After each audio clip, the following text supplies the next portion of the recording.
နေတော့မကောင်းဘူးဒါပေမဲ့တိတ်ဖြစ်ကြည့်လို့မဟုတ်အဲ့တော့မနေ့ပြန်လည်းကွန်ဂျာနဲ့ငါတို့ပတန်တင်နန်းပေါင်းတစ်ပါးလာတယ်သူဝိုက်ကြည့်တာသူ့တင်မှုဒီနေ့နေမကောင်းတဲ့ကြားရပဲလောက်လိုက်တော့ပေါ့ဖိုင်လေးဖန်တီးလိုက်တယ်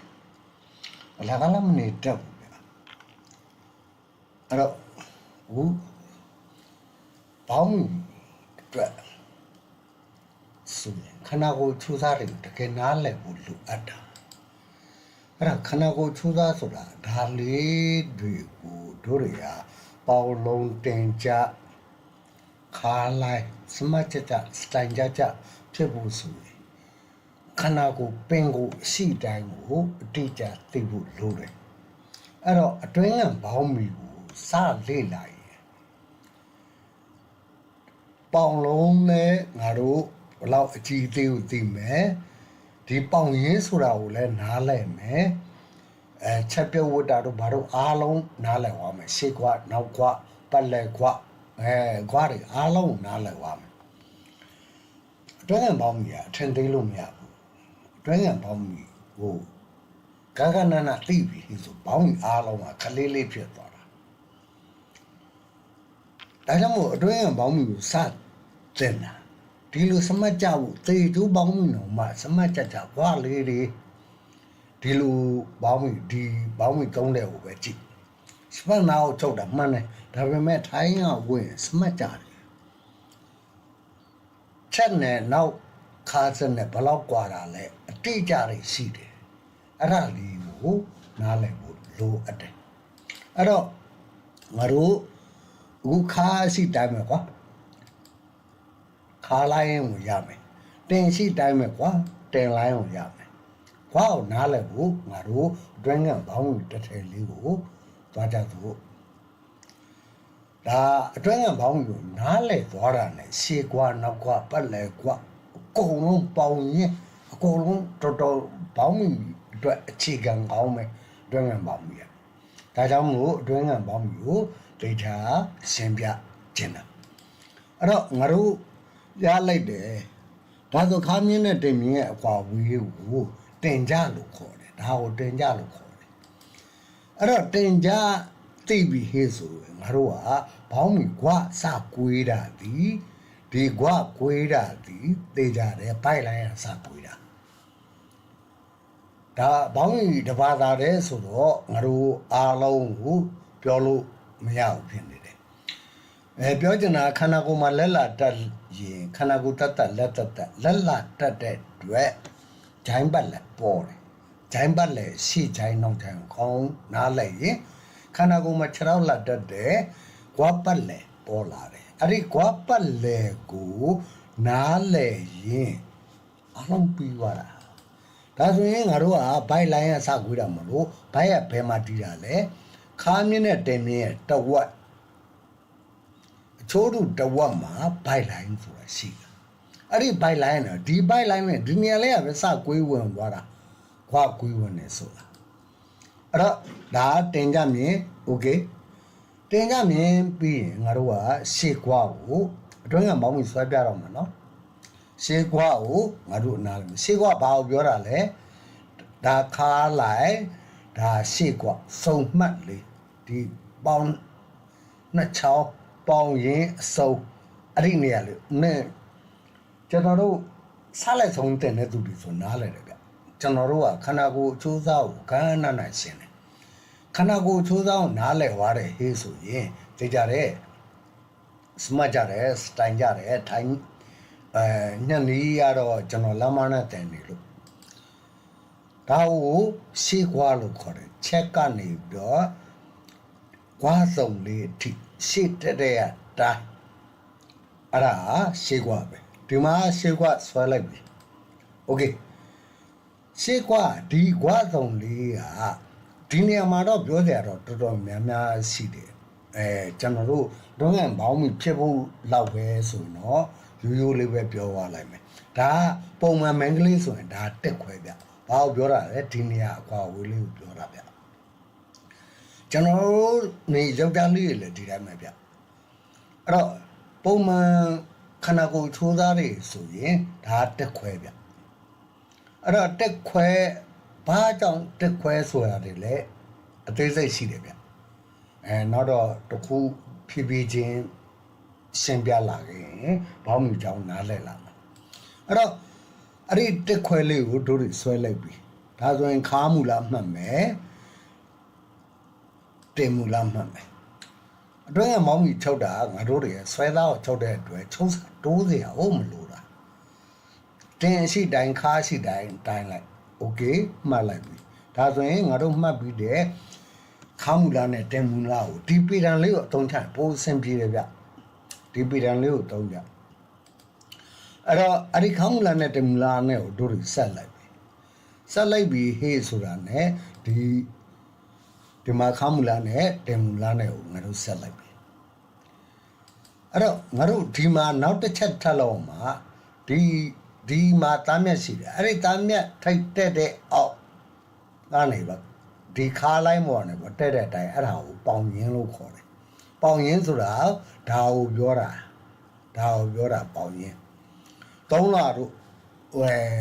လေးလွာတို့ဖိရင်ဒီပေါင်ရင်းနဲ့ကြော်မဖိရဘူးကြော်ဖိလိုက်တာနဲ့မမြင်အပ်တယ်မောင်နှမသားနဲ့မမြင်အပ်တယ်အရာတွေပေါ်လာလိုက်မယ်ကြော်မဖိရဘူးသုံးလွာနဲ့လေးလွာမှာကျွန်တော်တို့ဒီအတွင်းရပေါင်းမိမှာဒီပေါင်ရင်ကြားထဲမှာလိုက်နေလို့မရဘူးလိုင်းထွက်လို့မရဘူးထမိန်ဝစ်ရင်လိုင်းပေါ်နေမှာပေါ့နောက်ရောရှိရောအဲ့တော့ဒီပေါင်ရင်အတိအကျမှန်ရင်တော့ပေါ်စရာအကြောင်းမရှိဘူးဒါကြောင့်ပေါင်ရင်ကိုအတိအကျတိုင်းနဲ့အဲ့တော့ပေါင်ရင်ကိုမှတ်မယ်အဲ့တော့ပေါင်ရင်မှတ်ပြီးတာနဲ့တို့တွေကပေတံလေးကိုဒီတိုင်းသုံးမယ်ဒါရှေ့ကွာဒါပုံမမင်္ဂလိတွေရဲ့ကွာဆောင်လေးရဲ့အကျဲတက်ခွဲအဲ့ဒီတက်ခွဲရဲ့ဘိုင်လိုင်းထိကွေးတာဘယ်စုံမအနေနဲ့ရှေးကွာရဲ့ပေါင်ရင်းမှတ်ရဲ့ငါတို့ဘိုင်လိုင်းရဲ့ကွေးလိုက်တာဘယ်လိုကွေးတာလဲဒီတိုင်းလေးကွေးလိုက်တာဆွဲလိုက်ပြီဒါဆိုရင်အတွင်းကပေါင်းပြီအတွက်ရှေ့ချမ်းချက်ကနောက်ခါစစ်တဲ့အောက်တလမ်းမှာကြာနေတဲ့အတွက်ငါတို့ချက်ဖြစ်အောင်ရမယ်တလမ်းမှာဖြုတ်ချမယ်တေဂျိုးတက်လိုက်ရင်ဆွဲလိုက်ရင်ကွက်တိရှင်းလေးစတော်ကင်တို့ဘာလို့ဘောင်းမီအတွက်အခြေခံတာဒီကစားတာပဲချက်ဘာကြောင့်ပြုတ်တာလဲရှေးချက်နဲ့နောက်ခါစနဲ့အကွာဝေးသည်နဲ့တန်းတန်းဆွဲကြည့်လိုက်ဒါဆိုရင်တလမကွာလို့ချက်ဖြုတ်ရတဲ့အကြောင်းရင်းတလမဖြုတ်လိုက်တာโอเคဒါဆိုရင်ရှေ့ချမ်းရောက်ပြီဆိုရင်ရပြီဆိုရင်နောက်ချမ်းကိုငါတို့ဆိုရင်ဒီရှေ့ချမ်းကိုဒီဘက်ကိုပို့လိုက်ပေါ့ဒီအကြောင်းတိုင်းပို့လိုက်ပြီဟေးဆိုရင်အဲ့ဒီမှာငါတို့ကနောက်ကွာကိုဒီကနေပြီးစဆွဲမယ်နောက်ကွာဘယ်နေရာကိုပြောတာလဲဒီနေရာကိုပြောတာဒါခါလိုက်ခါစစ်နောက်ဆုံးစစ်အဲ့ဒီကနေပေါ့တင်မအစုံတင်မရဲ့အစုံအဲ့ဒါနောက်ကွာပဲရှေ့ကွာကိုနားလိုက်ခဲ့ပြီးဒါနောက်ကွာအဲ့ဒီနောက်ကွာကိုတို့တွေဒီမှာဆွဲချလိုက်မယ်ဒါနောက်ကွာဒါနောက်ချမ်းကိုဆွဲမှမလို့ငါတို့နောက်ကွာကိုဆွဲလိုက်ပြီဒီတိုင်းပဲပေါင်ရင်းမြင့်အကွာဝေးမှာပဲသိကြတယ်တားမြတ်အကွာဝေးလို့ပဲပြောချင်တယ်ဒါဒီနေရာမှာတားမြတ်ထိုက်ရှိတယ်အဲ့ဒီအကွာဝေးတက်မှာပဲတင်ရင်ဆိုတာပေါ်လာတာအဲ့ဒီတင်ရင်နဲ့နောက်ကွာနဲ့ကိုဆက်လိုက်တယ်ဆက်လိုက်ပြီပြီးတော့ဒီပေတံကိုဒီမှာတင်မလုံလေးဖြစ်ချင်ရင်ကျွန်တော်ပြောတဲ့အတိုင်းနာလုံးမယ်ဟေးဆိုတင်မလုံတယ်ဗျတင်မပေါ်မှာ line မတက်လာဘူးထမိန်ဝင်ရမ်းလာတယ်ဒီအတွင်းကမောင်းမှုမင်းလေးတွေရဲ့အလှလည်းရင်ကန်နဲ့အတွင်းကအရန်ရေးကြည့်တာပဲဒီအတွင်းကမောင်းမှုလက်ကနာတင်မောင်းမှုကတဝက်ပြီးသွားတယ်ဗျဒါကြောင့်မို့အတွင်းကမောင်းမှုကိုကျွန်တော် site ရှည်လေးနဲ့ data လေးရှင်းပြတာကျွန်တော်တို့ byte line ထိပဲပေတံကိုကြိုက်မှာ byte line ထိပဲဗျအဲ့တော့ အဲ့ဒီအော်ငါတို့ဆက်ဆွဲလိုက်တယ်โอเคဒါဆိုရင်နောက်ချမ်းရပြီနောက်ချမ်းရပြီဆိုရင်ဒီကောင်လည်းချက်ပြုတ်ရတာပဲနောက်ချမ်းလည်းချက်ပြုတ်ရမှာပဲ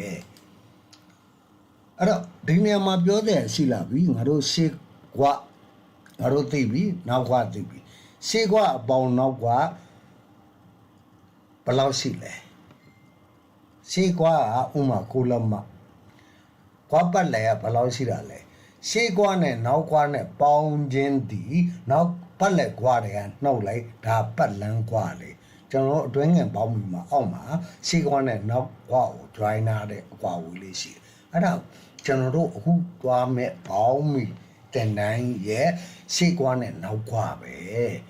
ဒါတွေကိုတစ်ခုချင်းရှင်းမယ်ရှေ့ကွာဒီတစ်ခွဲနောက်ကွာသိကြတယ်ဘယ်လောက်လဲပတ်လန်းလေးကဘယ်လောက်လဲဒီဒါကိုကျွန်တော်တို့သိဖို့လိုတယ်โอเคဒါဆိုရင်နောက်ကွာရှေ့ဒီပတ်လန်းလေးရဲ့အတိုင်းအတာကိုသိဖို့ဆိုရင်ရှေ့ကွာနဲ့နောက်ကွာအပေါင်းရလာတဲ့အဖြေကိုပတ်လက်ကွာတွေကနှုတ်တာကျွန်တော်နည်းနည်းလေးရှင်းပြလိုက်မယ်ဒီမှာပင်ဆွဲယူလိုက်မယ်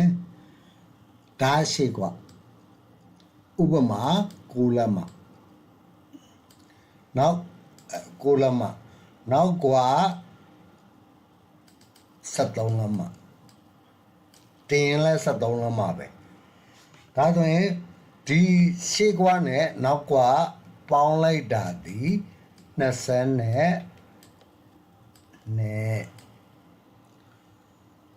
ကျွန်တော်တို့ဦးနေခန္ဓာကိုယ်တိုင်းတာရှေ့ကွာနဲ့နောက်ကွာပတ်လည်ကွာကိုတိုင်းထားတာဒီ26ဖြစ်ခဲ့မယ်ဟေ့ဆိုရင်26ဒါဦးနေဥပမာတွက်ပြတာ22ကိုနှုတ်လေးလမ်းမဒါဆိုရင်ဒီကွာပတ်လန်းလေးကလေးလမ်းမရှိရဒီကွာပတ်လန်းလေးကသွားဖောင်းနေလို့မရဘူးသိကြတာကတော့သွားဖောင်းနေလို့မရဘူး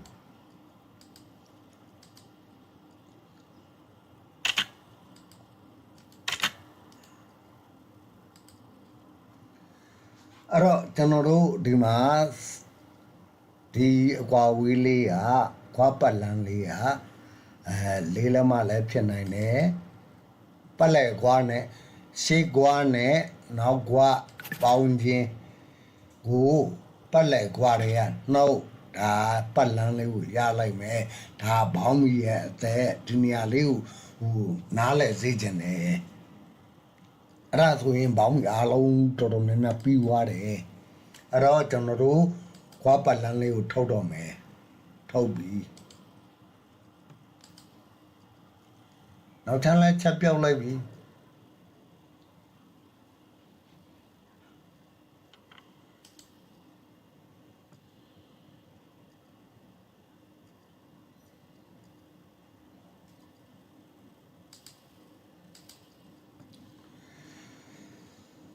အဲ့တော့ဒီပတ်လန်းလေးကိုကျွန်တော်တို့ညှက်လိုက်မယ်ဒီဥစ္စာတင်ရင်ဒါရှေ့ကွာဒီရှေ့ကွာဒီမှာရှိတယ်အဲ့တော့ပတ်လန်းလေးကိုတို့တွေရရှိပြီအဲ့ဒီပတ်လန်းလေးကို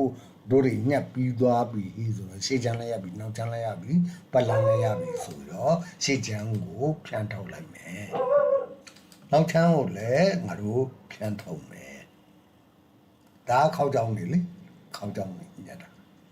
အဲ့တော့ကွာပတ်လန်းလေးကိုလည်းငါတို့ဖြန့်ထုတ်လိုက်မယ်ဒါဆိုရင်နောက်ချမ်းနဲ့ကွာပတ်လန်းလေးနဲ့ဘုံတွဲလိုက်မယ်ဗျာဒီနောက်ဘုံတွဲမယ်ဗျာတွဲလိုက်ပြီပြီးတော့ဒီတွဲပြီးသားအချမ်းနဲ့ဒီရှေ့ချမ်းလေးနဲ့တွဲမယ်ဗျာတွဲလိုက်ပြီโอเคတွဲပြီးွားရင်ကျွန်တော်တို့ပြန်တော့ဘေးပိတ်လိုက်တာနဲ့ဒီပုံစံလေးပေါ်လာဒါအသေးကျိုးဓမ္မဗျာလို့ပြောရင်နားတယ်လားမသိဘူးနှစ်စိတ်နဲ့တေကျိုးဗျာအသေးလေးနဲ့ကျွန်တော်တို့အမှန်ဆိုရင်တော့ဗျအတွင်းငံပေါင်းပြီးထဲတဲ့တေကျိုးကတတ်ရှိတယ်ဗျဆက်ကလည်းသူ့ဆက်နဲ့သူဗျအဲ့ဒါလေးကောက်တက်လိုက်ရောပေါင်ပတ်လည်းကိုလည်းတက်လိုက်ရောမယ် ဒီတွင်းငံပေါင်းမီကိုနားလိုက်ရင်ကျွန်တော်တို့ဘိုက်ချက်ပေါင်းမီတို့ဘာတို့အကုန်လုံးနားလိုက်ပါတယ်လုံးလို့တော်တော်များများရပါတယ်ဒါကြောင့်မလို့ဘောင်းမီရဲ့အသက်ကအတွင်းကဘောင်းမီကျွန်တော်တို့သူ့ပေါင်လုံးဘယ်လောက်ရှိလဲအတိအကျထွက်တယ်ရှေ့ကွာနောက်ကွာကိုလည်းအတိအကျသိတယ်ရှေ့ကွာနောက်ကွာကိုသိပြီးဟေးဆိုရင်ကျွန်တော်ပထမပြောခဲ့တယ်စမှတ်ကြတယ်ဘောင်းမီလေးတွေကိုရရှိမှာပေါ့အားလုံးမင်္ဂလာပါအတွင်းကဘောင်းမီလေးကဒီလောက်ပဲရှင်းပြတော့မယ်နောက်ကျွန်တော်ကတန်းတန်းတွေကိုနှစ်ပြန်ကွန်ပျူတာတန်းတန်းနဲ့ဒီဘောင်းမီတန်းတန်းဒီကြရှိနေတယ်ဘောင်းမီတပါးလာတဲ့ဒီသမီးလေးကဘောင်းမီတပါးလာတဲ့ကိုဒီ program နဲ့ကွန်ပျူတာနဲ့ပါသူတင်မှာဘတ်တန်တောင်းနည်းတွေကိုတင်မှာစက်ကြီးကင်နည်းတွေကိုတင်မှာသူကဒါပေမဲ့သူကဘောင်းမီတမျိုးပဲ crazy စိတ်ဝင်စားတယ်ဒါကြောင့်မလို့ဘောင်းမီတမျိုးတဲ့အတွက်သူ့အတွက်ဒီကြဖိုင်လောက်ရင်းနဲ့ကျွန်တော်ရဲ့ပညာဉာဏ်ကိုမောင်နှမတွေကိုမျှဝေခြင်းဖြစ်တယ်အားလုံးမင်္ဂလာပါဗျာ